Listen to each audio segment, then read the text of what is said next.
Hello and welcome to today's Fireside Chat. My name is Christina from Getaway, and I am here with Marco Ranlevic. He's an award-winning British documentary filmmaker and photographer documenting the world.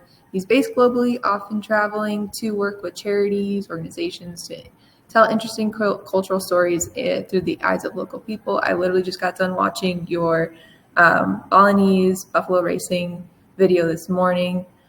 That was incredible. In the chat, go ahead and feel free to drop where you're joining in from. And we will just jump right into it here. As someone who has moved from the UK to Thailand, what made you want to move to Bali originally? It was like Southeast Asia in general originally.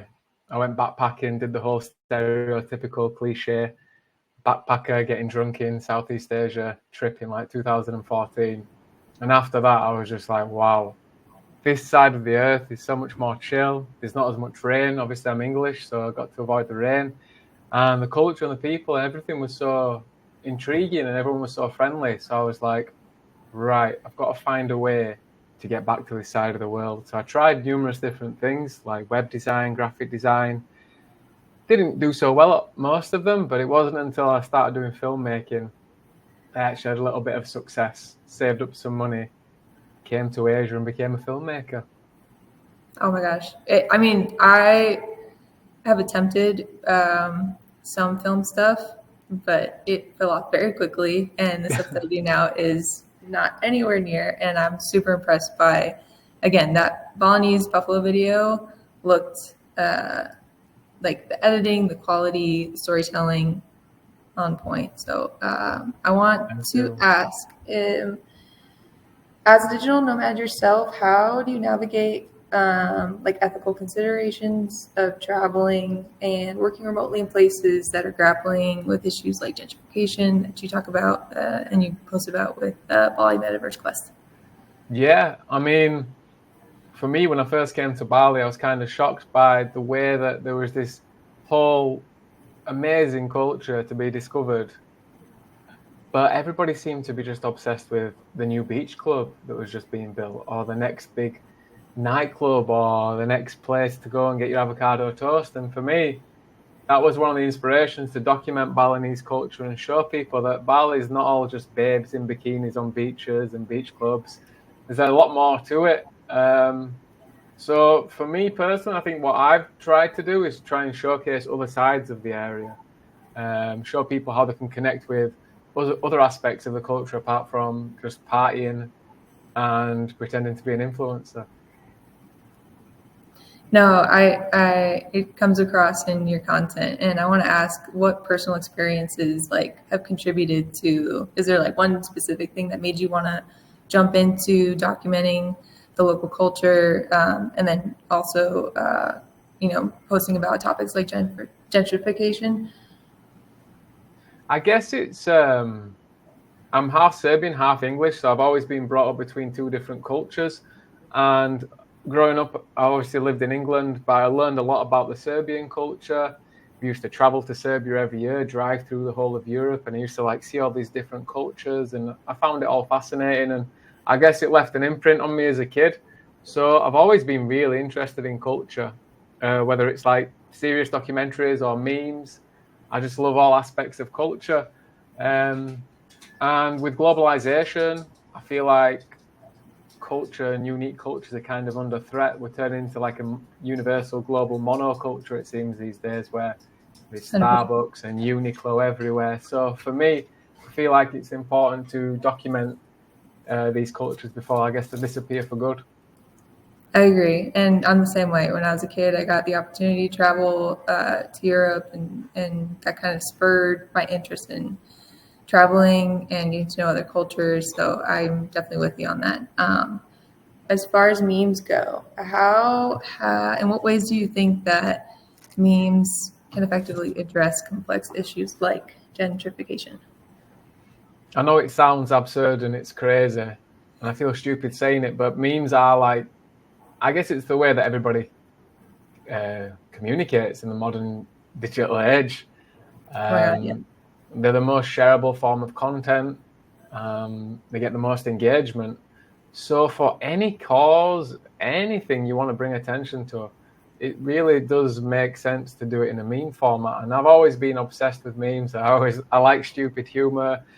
I'm really into all that. So for me, blending the kind of cultural awareness, gentrification with the whole memes is a no-brainer. And it's cool that you can deliver what you feel is an important message, but encapsulate it with humor to make it more of a digestible pill for people to swallow than like a big article that nobody wants to engage with or a serious video. And even if you do make them, you're preaching to the choir, because the only people that are going to go and watch a documentary about gentrification are the people who already know gentrification is a problem. But with memes, you can find a new audience, and you can maybe instill a bit of thought into people who wouldn't necessarily have had these thoughts previously. No, I'm with you. I think it leaves a bigger impact. And yeah, like I think long form content in general has just gone down with just like TikTok being so popular, Reels being so popular. I mean, they get shorter and shorter and shorter. So I feel like find new ways to get in front of people, and especially with humor, like, you know, it's not so serious. I mean, even documentaries, the documentary though that you saw this morning, I used to make a lot of documentaries between like 5 to 15 minutes, but there's not really a place for them anymore online. It's either short, quick TikToks and memes and silly videos, or ultra long Netflix miniseries that people just binge like 10 hours straight away. There's nowhere for like the middle ground these days. So I guess memes are also a way to adapt as a filmmaker to the changing landscape. No, for sure. Could you walk us through the process of creating a meme? What is your thought process? Well, a lot of the time it starts when I go to the toilet and I'm just sat there and I'm like, oh, what shall I do? That's my office. The best time. Yeah. Yeah, of course. Or like I'll just be in the gym in the middle of doing some exercise and I'm like, whoa, yeah, I've got an idea, and it just kind of comes in. All the times I'll see a meme about something else and I'll be like, that's pretty funny. I'm going to adapt that to Bali. So there's a variety of ways you can do it, really. It's just, you've got to be a bit careful with the grey area, and you don't get a copyright strike like I did on my old page that got taken down a month ago, which is kind of devastating. Crazy. But what was it at? I forget the number. 70,000, yeah. Damn, yeah, over. Nightmare. And what video was it over? It was like the third or fourth copyright strike, so that was the reason it got taken down. But it was actually a dude who I thought was doing a comedy video, and I thought I was doing him a service by sharing it. He was like talking about ethereal, divine things, spirituality, and kind of a motivational spiritual video. But it was so absurd that I thought, oh, this is a good joke. This is some good humor here. But it turns out he was being serious, and he wasn't very happy that everybody thought it was a joke. So he reported it, and yeah, it's been a month now. I haven't got it back. I don't think I will. Damn, that does bring us into our next one of like, yeah, you know, how have you faced, you know, the criticisms and the challenges of, you know, serious topics like, you know, gentrification and kind of using humor to make light of, you know, some of these different things. Yeah, how do you navigate that balance? Like getting negativity from like comments and stuff like that, yeah. People pushing back. Yeah. Yeah. Luckily, I haven't had too much negativity. Maybe when I'm making jokes about some of the spiritual people or life coaches. I mean, I've got friends who are life coaches. I don't hate all life coaches at all. I don't hate anyone. And I'm glad that some people can realize that it's just a joke. It's just humor. I mean, the mascot of the page is a dog with eyebrows. Like, it's strange because it is serious in one breath, but in another breath, it's not serious. It's just like, I don't know. Luckily, some people can see that, but some people do get triggered.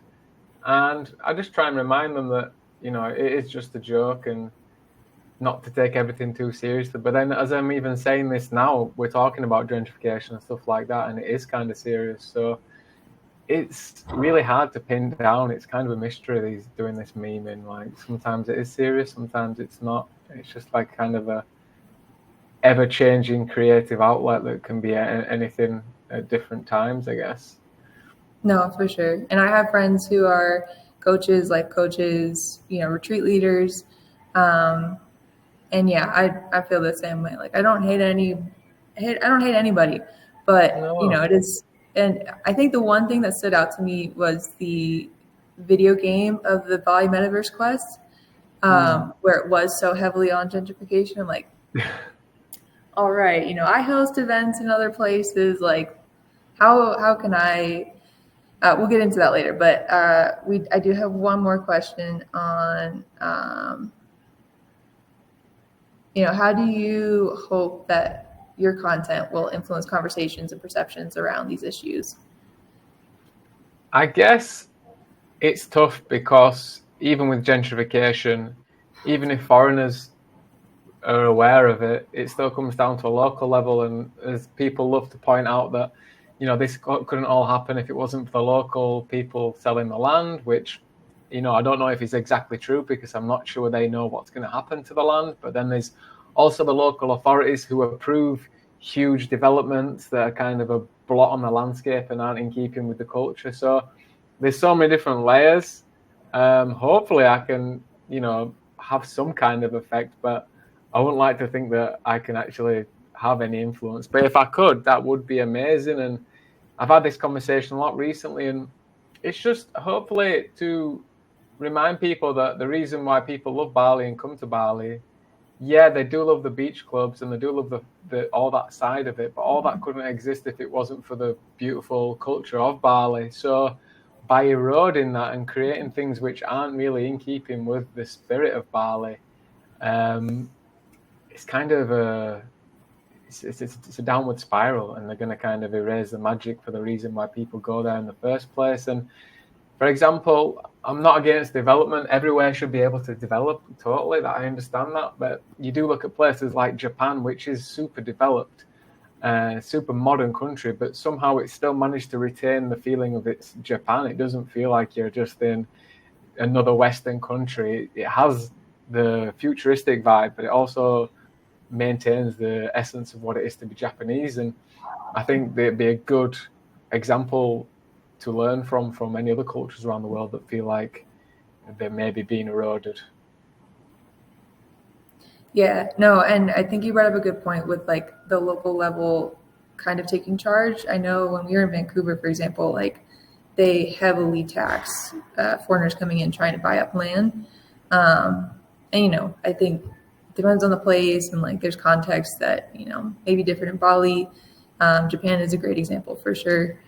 So that's a good point. As someone who's seen all kinds of organizers come through Bali hosting events, how do you think content around those events have changed the way we perceive, the local culture and these destinations? As in, like, has the Well, content? Sorry, go on. I don't know if maybe like either workshops, retreats led by life coaches coming in, doing their thing. Yeah, there has been an explosion in that over the past years, definitely. And every time you open your phone in Bali, you'll see some kind of workshop. And I was talking to someone the other day, and I was saying, like, you can invent, like, oh, somebody's probably doing a workshop on how to put a crystal up their ass, and you'll say a joke like this, and then the next week on your phone, you'll actually see like a anal crystal workshop or something like that. And Is that it's just, real? I mean, people put Or it up like other parts of the genitalia, so it wouldn't surprise me if they start putting it up their ass.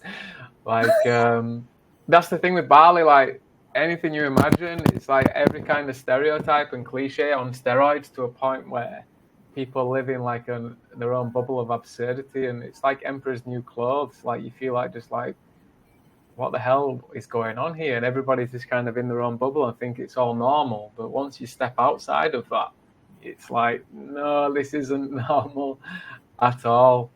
oh So yeah, man, yeah. I'm gonna yeah, I'm intrigued and I'm kind of not like I don't want to go looking for that stuff. Have you spent much time in Bali? No, I haven't. I No? would like to go. I'm hoping to go this fall. Good. Because, I mean, I get some messages of people like, oh, I'm scared of going to Bali. I've seen your memes. I'm like, go see the documentaries and then you'll see the real Bali. Like, don't worry. Yeah. So I hope that the memes haven't, like, made you think, oh, No. God, where am I going? No, I totally get it's like one part of it, and the countryside's totally different. Like I've been to Cartagena in Colombia, and Yeah. the city itself so different from the countryside, and the countryside's just like rolling landscapes. They have the ecotourism stuff out there, and it's beautiful. Yeah. In your opinion, what responsibility do travelers, including digital nomads, have in mitigating negative impacts from traveling to the places that they visit? It's hard. It's hard to take responsibility. I'm a big, like, believer in that a lot of impetus is put on us as consumers or individuals to be responsible for a variety of things in life, whether it be like sustainability, protecting the environment, where I do think that corporations and big companies have more of a responsibility to make it easier for people um, to be responsible. But in this case, it's difficult because you're a guest in a foreign country. There isn't that kind of apparatus set up.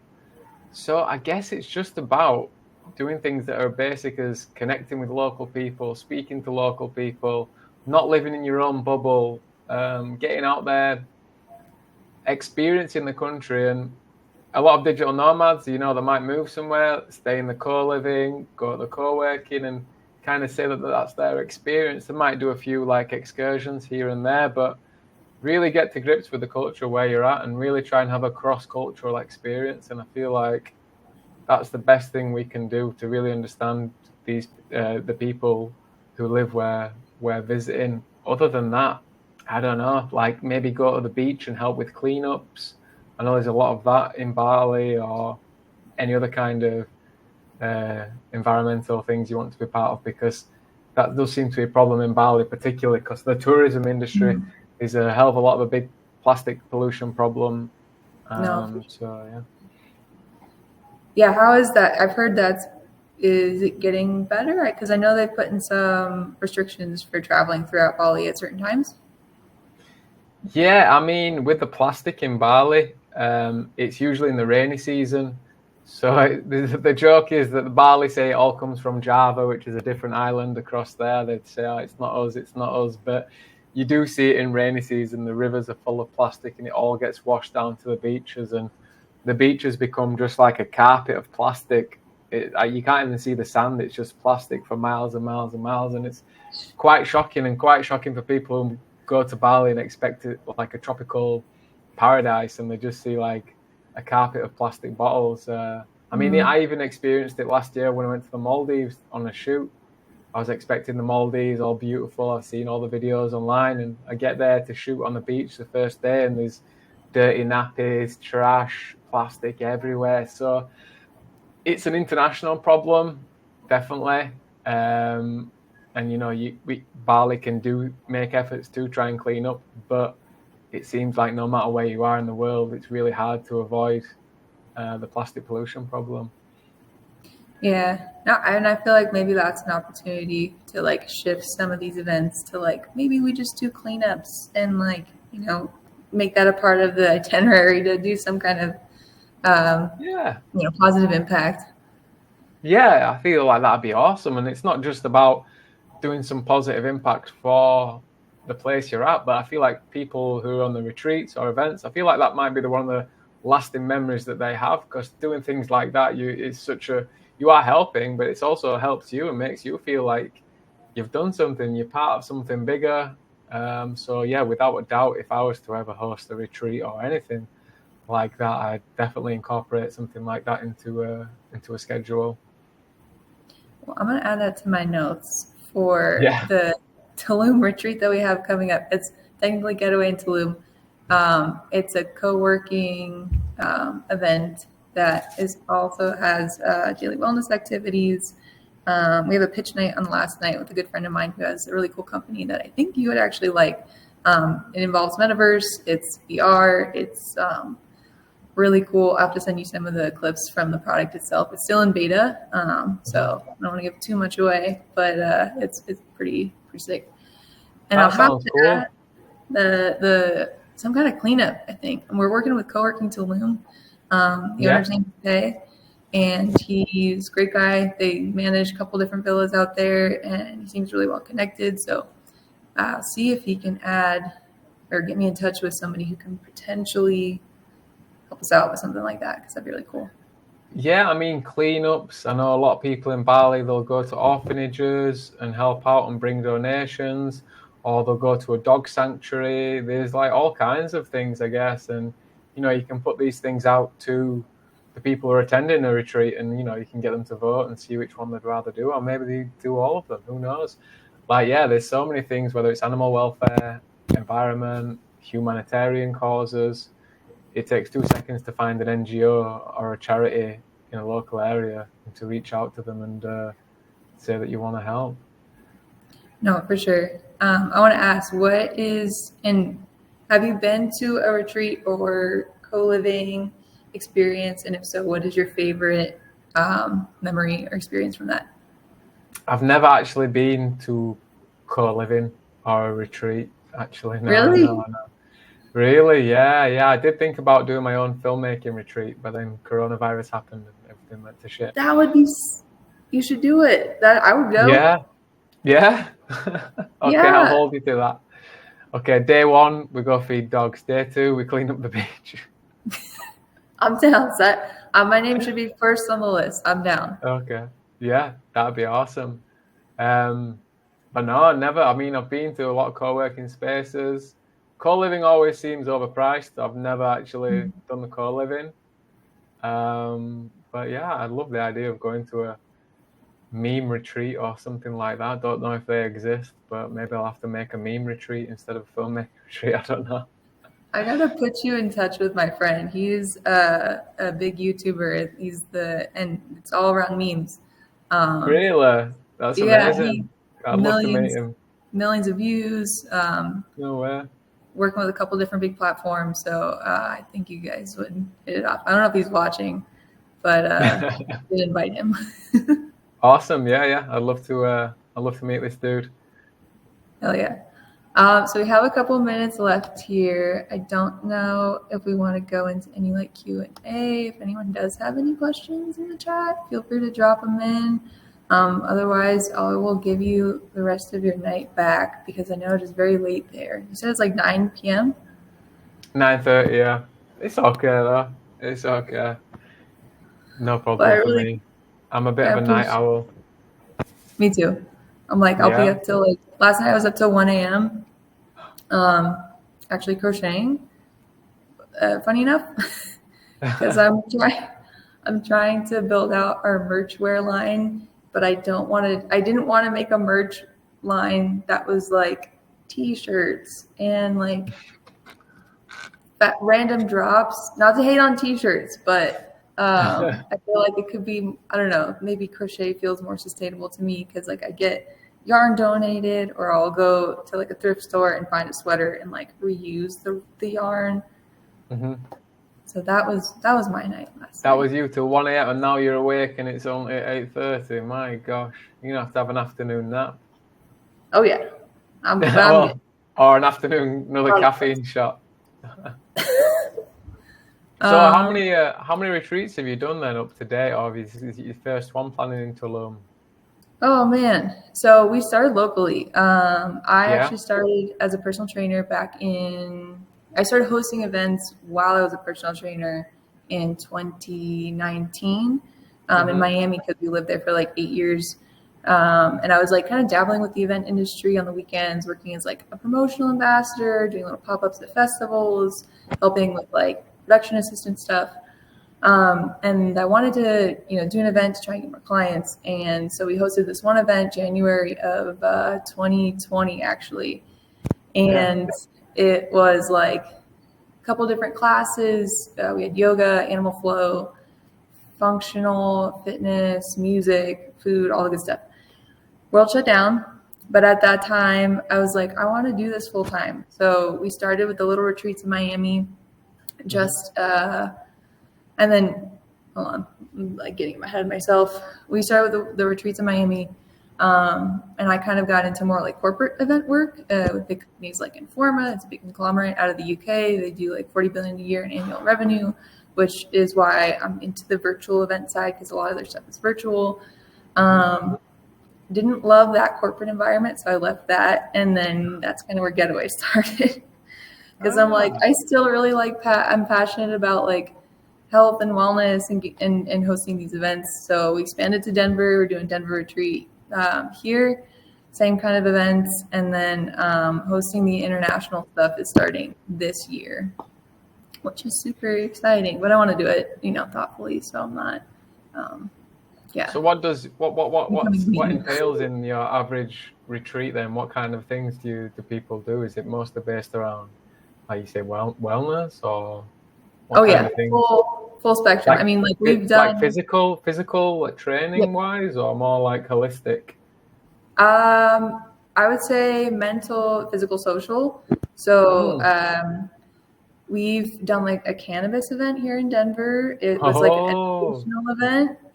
It was legal because we worked with one of the only licensed facilities here that you're allowed to host events. So it was like a 420 yoga. I've done them in Miami, which are not, they do them. They're very popular, but I also don't smoke. It was just more of an educational thing, just putting that out there. Okay. So it was like we did a Smoking Smart about consumption, or Smoking Smart with Dasha consumption keynote, followed by the yoga. We've also done a music, arts, and wellness cruise in Miami, where we rented out a ferry. We did acro yoga happy hour. We had an elixir bar, which was like non-alcoholic. I think it was like ciders and things. We did music there too. So like anything under wellness about, just mindful movement, consumption. Yeah. Part of what inspired the first Miami retreat actually is when I was living in Miami, I was, going out on the weekends, partying, drinking, and I'm like, this isn't sustainable. So I was like, let me get sober curious. And that was also an inspiration for all the nightlife stuff. So there's a whole world. Are you pretty much sober? Are you sober now then? I'd say I'm sober curious. Like I was sober for a year, and then I went to go DJ at a Praise in Breckenridge, which is a local mountain resort here, at a ski resort. And I had one shot because it was cold. So now I'm sober curious. I've been demoted. I was sober for a year. Okay. And then I had one shot. But for me, it's definitely, less is more, because I have an addictive personality. So trying. Yeah, same. I feel you on that. No, drink two of these with the caffeine. Yeah, you mentioned the cannabis yoga. I've been filming some scenes for a little documentary about cannabis here in Thailand, because it's legal here now. Oh yeah, it became legalized last year, and I went to an event which was a cannabis yoga event, and then I did a cannabis ceremony, which is like a wellness cannabis shaman kind of interview thing. And then we ended up getting really high and had to stand on these bamboo spikes and like think of what we wanted to manifest in the world. Yeah. Very woo-woo, very spiritual. Not my cup of tea, but it was interesting for sure. So I don't know if you want to introduce some bamboo spikes next time you do a cannabis event. Are you saying like you were standing like on those mats with the spikes and like just... Yeah, they're like the size, a little bit bigger than your feet. 2 little planks of wood with just like maybe 100 or more bamboo spikes, like nails, and you just have to stand on them and like take the pain. It's similar to going into like an ice bath or something like that. You just gotta like breathe through it. And as it is within Asia, everything with wellness is always like made a little bit more ridiculous, whether it's like cacao ceremonies under the full moon with placenta milkshakes, whatever, like nothing surprises me. But no, it sounds really cool what you're doing. I've never been to Tulum. Mexico, but I'd love to go, and hopefully in future, if you're doing another event, I'd love to check it out. Well, it is August 7th to 11th. It'll be a fun time.